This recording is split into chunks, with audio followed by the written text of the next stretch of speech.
All right, how to do an intake interview. So this is about how you talk to your researcher, potential researcher who might be using your cluster to do their work. Why should you listen to me? I've been doing this for about 10 years, and before I was a sysadmin, I was running my own little cluster as a postdoc. I've been doing computational research pretty much since like forever. I started in 1990 as an undergrad doing programming. All right, up next, before you actually do the interview, you should work up a questionnaire or a checklist for yourself to send out to the researcher, asking them things you might want to know. And what those things are, we'll go through just right now. So why do you want to do this? First thing is you, I hope, want to get to know your researchers and what kind of research they do. Helps you get a sense of the reason for you doing your work and how you're helping them do their work. And there's a lot of interesting stuff people are doing. I mean, a lot of science, a lot of engineering. In my case, there's sociology, public health, even a couple of people in business. And it's also good for putting up on your website to publicize your cluster. You also want to gauge the fit. Will the researcher be able to use your system well?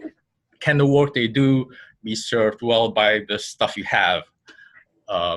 Also, you want to do like a cut. Like if they describe something which you are not equipped to handle, then you should refer them to something else. You can also start to gauge the startup time, like how soon, I mean, people are impatient, they need stuff done yesterday. How soon can they get going? And you also want to gauge how much work they can expect to accomplish per unit time, because time is always too short. So what do you need to know? This is going to be highly dependent on your specific setup, right? So do they have specific hardware requirements? Do they need FPGAs, GPUs, Intel mic, some exotic hardware, RAM requirements? People doing bioinformatics, gene sequencing or whatever have like massive RAM requirements. Machine learning has specific hardware requirements. How much storage they need? How much data do they need to transfer? Do they have like a whole bunch of sensor data out in the field that they need to gather from? Stuff like that. Do you already have what they need? Once they've described their hardware requirements, then you can say, all right, we can do this, we can do that. If not, we can have a workaround. And software, it's hopefully usually doable. Hardware is tricky. And you should have sort of in the back of your mind other resources that you can redirect them to as appropriate. The researcher, since I was a researcher myself, I have some insight into what they want to know. Like they want to know, well, how fast can I get started? I have a grant proposal due tomorrow, and I need some estimates on or benchmarks to put in my proposal, right? Or I have a student has no idea what Linux is, and I want them to finish up their research in 3 months and start writing, right?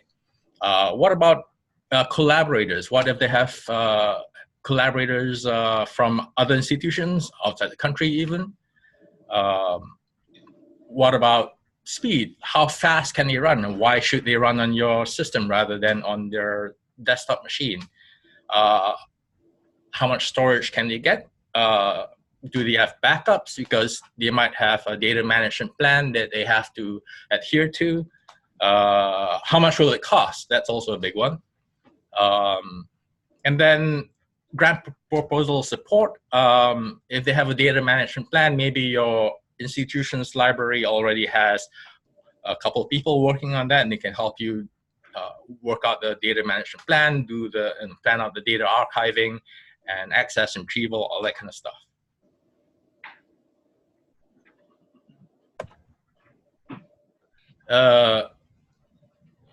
So number one is getting to know you. It helps to know your researchers sort of on a personal level and also on a professional level. And I find it helps to do a face-to-face or at least a phone conversation.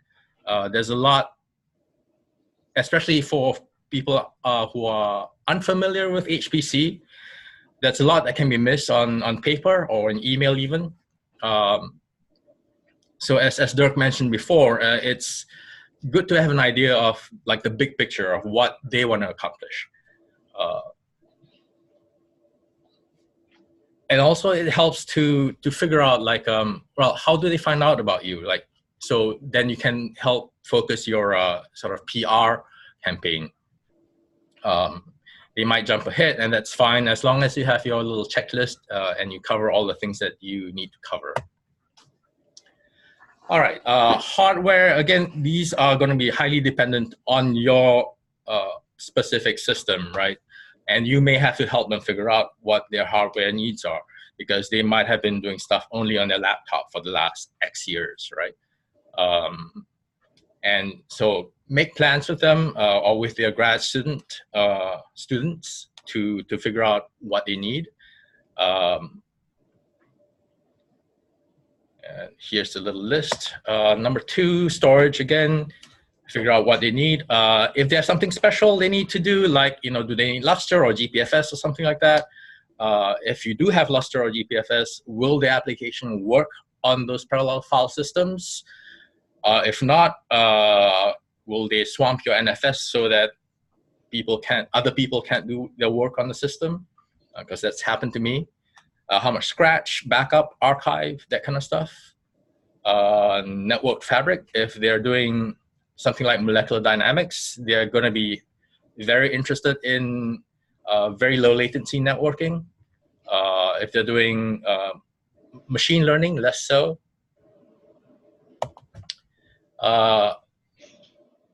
This is hardware investment. This is if your institution has like a condo system where PIs can use grant money to buy hardware. The hardware will be put into your cluster for general use. So this again is very institution dependent. So talk to your research office and get to know them. OS and software, in most cases, this is pretty fixed. So my cluster is fairly old. I run RHEL 6. That puts a lot of restrictions on what I can and cannot run. I can't do containers, which is a big hindrance, which means I have to compile all the stuff from hand. So know your system and know what you can provide. There's new stuff coming out like Singularity, which might help out if you're able to run Singularity. Do they need commercial software? Check for site licenses at the institution, the usual stuff: MATLAB, Maple Mathematica, Stata, SAS, SPSS. What version? Some people have very specific version requirements, like, I can't use the latest, but I can use the one 2 versions ago. If you have a lot of experience compiling, that's great, but also know that it can be a huge time sink. Research software, as you might know, that it's really tricky to compile, nothing standardized. What about hardware and software combo? If they do, say, graphics intensive 3D analysis or modeling, can you support that? If not, how can you advise them to something that can help them get that work done? It helps if it's a new faculty member to talk to them before they commit money to buy hardware, because you don't want them to waste their precious grant money buying something that they can't use. Next up is data, public and protected. There are many open data sets available in various fields, bioinformatics, like Human Genome Project, blah, blah, blah, tons of it. ecology, finance. Cloud providers like Amazon and Google have a lot of these open data sets just freely available if you sign up for their cloud services. They may be extremely large, so you need to figure out how much space they need. Do they have protected health information? So if you have someone working in healthcare research or in medical research, do they have information that needs to be secure in a very specific way? Can you handle it? And you're sure you can handle it because you will be audited. If you cannot, who can you refer them to so that they can get that work done? I mentioned data management plan before. Again, interface with your library or your research office. They should have more information about a campus-wide data management plan. If not, you'll have to figure it out. Most, what do you call it, grant, I forget the word, descriptions of grants, they should have a section on data management plan stating what requirements there are. So look through that. And after that, once you've done all your chat, should take about half an hour. I find that anything more than about half an hour, you get tired and you go around in circles. Make a plan, write things up. Make sure you have steps forward, that the researcher is comfortable that things are moving, and that they are able to get their work done. And if not, you have a plan to figure out how to help them get their work done. Write it up, email it to them, capture all the stuff we talked about. This is the standard meeting techniques: create accounts, basic training, software installations, benchmarking, and so on and so forth. And that's it for me. Good. Any questions for Dave? Okay. Now we move into the exciting speed dating. Are we ready? Yay. Okay, how many of you are volunteer researchers who came over volunteering to help with us? Good. All right, 1, 2, 3, 4. Are you one of them? One of our volunteers? And as far as I saw one more. Oh, he stepped out for a moment? Okay, he'll be right back. All right, so let's do this. So we have, is it 5? 1, 2, 3, 4, 5. I can do it if you want. I don't want to have any ringers. I want the real deal, the ones who are actually not prepped to know what's going on. Now, how many of you are the researchers who I gave no prep and didn't tell you I just said come over here and help? Okay, that's the group I want. All right, good. So here's what we're going to do. We're going to break you into 2 groups. So there's, is this right? There's 5 of you. Sorry, there's 5 total. Or am I missing one? 1, 2, 3, 4, 5, 6 total. Okay, great. We're going to do 2 groups of 3. One group of 3 will be in room. One group of 3 will be out of room. So let's do this. I'm going to split the back half of the room into 2 halves. So I guess it'd be quarters. So this is a quarter and this is a quarter. Is that good? Okay. So you just volunteered, but I'm going to move you into this row because you're going to need to be able to do. You need to be able to escape after about 15 or 20 minutes. So I need to steal a chair. I guess I'll steal my own chair. Oh, here's a chair. Excellent. There. So come on over, and you're in the hot seat right over here. And this is your group. Now you're conveniently located. I'm going to move you a little bit though. Okay, so because you're going to have the whole 2 rows here, since they're somewhat sparsely populated. Right here. Well, I guess you could do in the middle there. That'd be fine. Right, that chair there. Okay. I'm going to take one of the 2 of you. You just volunteered. Bring your chair, and I'll put you right over here. Actually, down at the end would be fine since it's just these 4 tables here. All right, now the other 3 of you. So 1, 2, and Alan, you're number 3. Okay, come with me. Okay. So, folks in this room, what time do we have right now? Okay, it's just turning 2. So what I want you to do is each team of you, so here's a team, and then here's a team. Each team of you is going to have 20 minutes, probably 15 minutes, since we're a little behind, 15 minutes with your researcher to find out what they're doing, what they need help with, and solve their problem. You got 15 minutes. Are you ready? You're excited? Yes, these are all computational researchers. And as computational researchers, surely something has gone horribly wrong for them. You got 15 minutes to pick their brains and solve their problem. Go. All right. The three of you. Who are you? Hi. What's your name first? Really?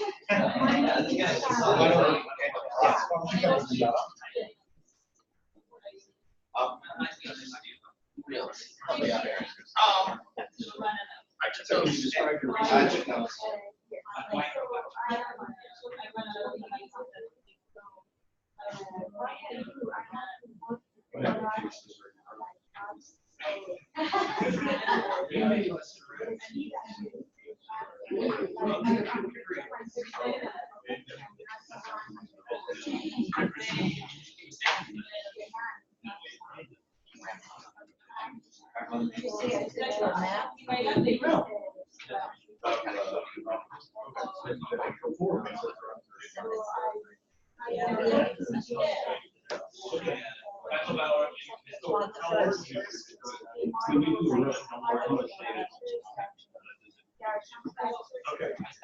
See how the audio goes. Max it down. Let's see a bit.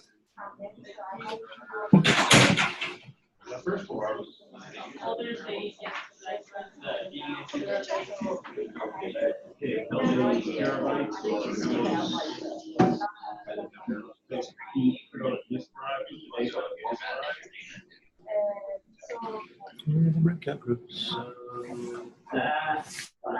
Is that?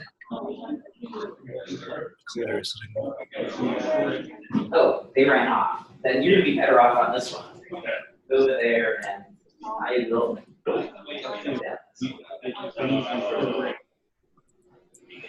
How do you join a breakout group?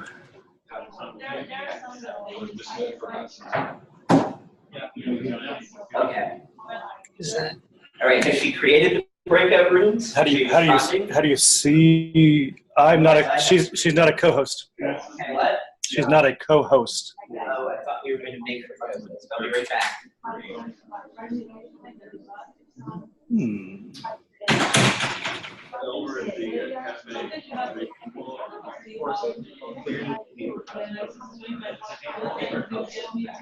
So Henry's logged in as Henry. Okay, we just make him.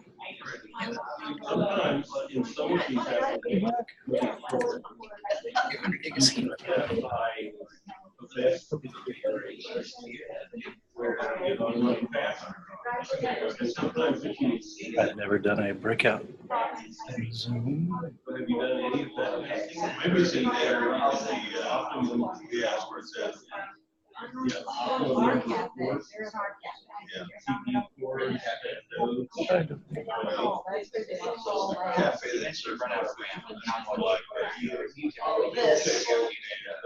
I know, so you're logged as a remote researcher too. Perfect. In fact, I'm going to turn it entirely off. I'm going to turn my...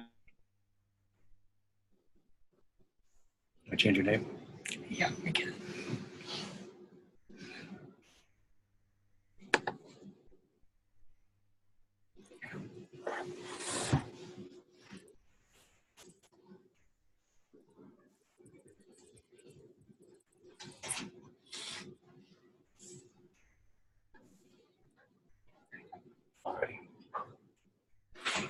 Okay, there's so she's setting up the breakout rooms.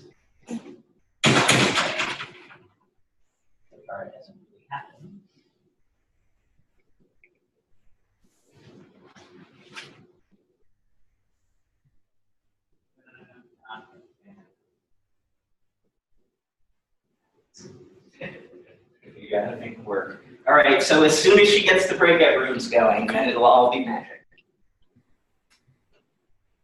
Is the thing on? Is that your laptop or? Yes, my laptop. Okay, so you're gonna need to use this one because we've got Zoom ready to go on this one.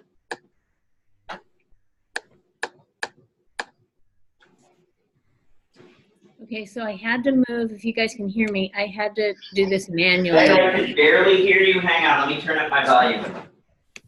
Okay, go ahead. So I had to manually move people into breakout rooms in order to make this work. So that's why it's taking a little bit longer right now. Okay.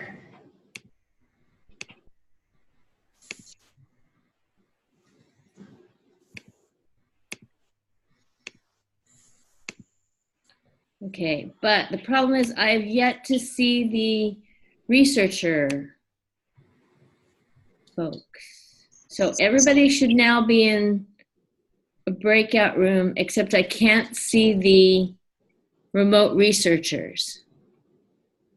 Are they here?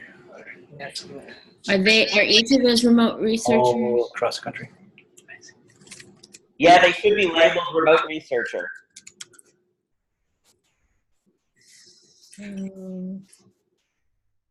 Oh, you know what? I think it's because they were added after. Okay, let me see.